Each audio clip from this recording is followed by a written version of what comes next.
দাদারে phone করে দিলাম, দাদারে বললো যে কোথায় গাঁথনি হবে আসতে বললো।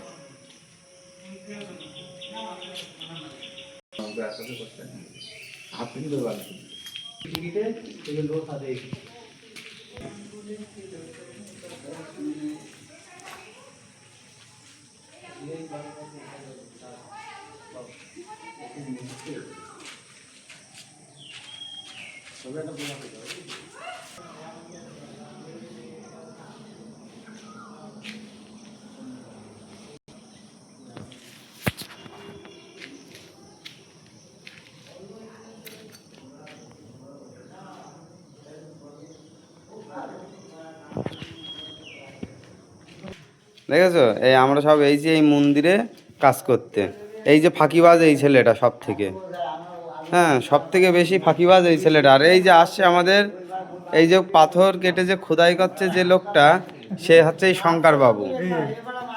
হ্যাঁ ফাঁকিবাজ শঙ্কর, জমের ফাঁকিবাজ শঙ্কর। এই ট্রেন চলে আয়, এর কিরা টপকে যাবি, তা ঠিক আছে নাকি আজকে।